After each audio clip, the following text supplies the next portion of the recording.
প্রশ্ন হলো, কেন ইসলামী আন্দোলন বাংলাদেশ সমঝোতা থেকে সরে এসেছে, একক নির্বাচনের সিদ্ধান্ত নিয়েছে? এগুলোর উত্তর যদি আমি বিস্তারিত দেই, তাহলে এটা বাংলাদেশের ইসলামপন্থার জন্য এবং ইসলামী রাজনীতির জন্য একটা বিব্রতকর এবং মানুষের মধ্যে একটা ইসলামপন্থী রাজনীতি নিয়ে একটা অবিশ্বাস তৈরি হবে। তারপরেও কিছু কথা আমি বলি। সমঝোতা মানে কি? সবাই মিলে সিদ্ধান্ত নেবেন, সবার সিদ্ধান্তে যাকে যেখানে ফায়সালা হবে সে সেখানেই নির্বাচন করবে, এটাই তো সমঝোতা। এখানে প্রথম বিপত্তিটা বেঁধেছে যখন তফসিল ঘোষণা হলো মনোনয়ন সংগ্রহ করা কেন্দ্রিক। দেখা যাচ্ছে জামাতে ইসলামী প্রথমে কাউকে না জানিয়ে কয়েকজন ফরম তুলল, সিরাজগঞ্জে তুলেছে, আরো পাবনায় তুলেছে, আরো কিছু জায়গায় তুলেছে। ওই দিনে পিসাব চরমনায় আব্দুল্লাহ মোহাম্মদ তাহের স্যারকে দেখতে গিয়েছেন, তিনি অসুস্থ ছিলেন। তাকে যখন বললেন যে ভাই এগুলা কি, বলছে এটা আমাদের সেন্ট্রালি সিদ্ধান্ত না, একজন আবেগে করে ফেলেছে, আমরা সম্মিলিতভাবে সিদ্ধান্ত নেওয়ার পরই মনোনয়ন তোলা হবে। কিন্তু দেখা গেল পরের দিন ব্যাপক হারে জামাতে ইসলামের এরা কি করলো, মনোনয়ন তুললো। এমনকি তাদের পেজেও তারা বললো যে এতজন কি করেছে, মনোনয়ন ফরম তুলে ফেলেছে, 200 কতজন সম্ভবত। তখন ইসলামী আন্দোলনও সারা দেশে নির্দেশনা দিয়েছে যে আপনারা আপনাদের মনোনয়ন, আমাদের প্রার্থীরাও ব্যাপক হারে কি করেছে, মনোনয়ন তুলেছে। মনোনয়ন যখন তোলা হয়েছে তো স্বাভাবিকভাবেই এর পরবর্তী ধাপ হলো যে তুলে ফেলেছে সবাই, যাকে সিলেক্ট করা হবে সে সবাইকে নিয়ে মনোনয়ন জমা দেওয়া হবে। এখন সিলেক্ট করতে হলে তো লিয়াজু কমিটির মিটিং লাগবে, সিদ্ধান্ত নিতে হবে। এই লিয়াজু কমিটির মিটিং নানা কারণে আজ না কাল, কাল না পরশু, পরশু না তরশু, এইভাবে পিছানো হয়েছে। তো দেখা যাচ্ছে পিছাতে পিছাতে পিছাতে পিছাতে একটা বৈঠক হয়, এই বৈঠকে একটা সিদ্ধান্ত হয়, পরের বৈঠকে দেখা যায় আগের সিদ্ধান্তকে আবার খণ্ডন করা হয়, আবার সিদ্ধান্ত, এইভাবেই চলেছে। মধ্যভাগে সবচেয়ে দুঃখজনক যে ঘটনাটা ঘটেছে সেটা হলো, আপনি 8 দলের সমঝোতায় আছেন, এখানে যদি অন্য কাউকে যুক্ত করতে হয় তাহলে আপনাকে সবাইকে নিয়েই করতে হবে, সিদ্ধান্তটা সবাই মিলে নিতে হবে। এনসিপিকে নেবেন, সবাই মিলে সিদ্ধান্ত নেন, কিন্তু দেখা যাচ্ছে এখানে একক সিদ্ধান্তে এনসিপিকে আপনার এখানে যুক্ত করা হয়েছে। এখানে আমরা যখন বলেছি তখন ওনারা বলেন যে বিএনপি তার শরিক দলের সাথে কি এত পরামর্শ করে।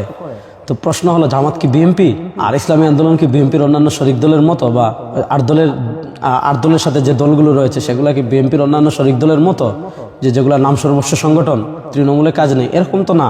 তো দেখা গেল এনসিপিকে নেওয়া হলো একক সিদ্ধান্তে এবং ওনাদের মতো করে এনসিপিকে ওনারা 30টা আসন ছেড়ে দিয়েছেন। এবং পরবর্তীতে লিয়াজু কমিটিতে যখনই বসা হয় দেখা যাচ্ছে এমন বেশ কিছু আসন আছে যেখানে ইসলামী আন্দোলন প্রার্থী ও স্বাবলম্বী, আবার সাংগঠনিক কাজও খুবই ভালো। দেখা যাচ্ছে এই আসনগুলো ওনারা এনসিপিকে দিয়ে দিয়েছেন। এখন এই আসনগুলো নিয়ে আলাপে আসলেই কথা একটা, এটা এনসিপিকে দিয়ে দেওয়া হয়েছে, এটা নিয়ে কোনো আলাপ করা যাবে না। এটা তো সমঝোতার মানে শারঈ দিক আপনি বলেন, অর্থাৎ ন্যূনতম শরিয়ার সাথে যাদের সম্পর্ক আছে, ইসলামের সাথে সম্পর্ক আছে, এই কাজে বৈধতা আপনি কেমনে দিবেন? যে আপনি একক সিদ্ধান্তে নেবেন, একক সিদ্ধান্ত দিয়ে দিবেন, তাহলে এটা সমঝোতা থাকে? সবচেয়ে বড় কথা হলো এখানে এত অতি রাজনীতি করা হয়েছে। যেমন আমি আপনাদেরকে আরেকটা উদাহরণ দিই।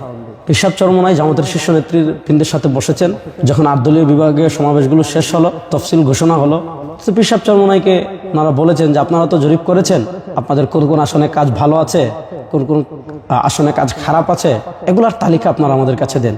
সেটা আমরা পাঠিয়েছি। আমি পিসাব হুজুরকে তখন বলেছিলাম যে এটা দেওয়ার দরকার নেই। হুজুর বলেছেন না, আমরা ওয়াদা দিয়ে আসছি, অবশ্যই দিতে হবে, ওয়াদার দাম অনেক বড় দেওয়া হয়েছে। আমরা এই যে দিয়েছি এটা কিন্তু আসন চাওয়া না, এটা ওনারা চেয়েছেন জরিপটা, এই জন্য দেওয়া হয়েছে। কিন্তু আমরা দেওয়ার পরে আমার দেশে নিউজ হলো যে জামাতের কাছে ইসলামী আন্দোলন এতটা আসন চেয়েছে। প্রশ্ন হলো, আমরা যে জরিপটা দিলাম এটা আসন চাওয়া না, আপনারা চেয়েছেন যে আমাদের জরিপটা দেখতে, এই জন্য দেওয়া হয়েছে। তো প্রশ্ন হলো, এটা আমার দেশের কাছে যায় কেমনে? আর আমার দেশ কিভাবে নিউজ করে যে এতটা আসন জামাতের কাছে ইসলামী আন্দোলন চেয়েছে?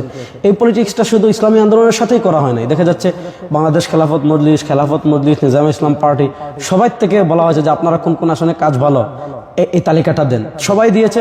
তারপর সম্মিলিতভাবে নিউজ করা হয়েছে যে জামাতের কাছে 273-75টা আসন চায় শরিকরা। অর্থাৎ এই হাইপটা মিডিয়াতে এইভাবে তৈরি করা হয়েছে।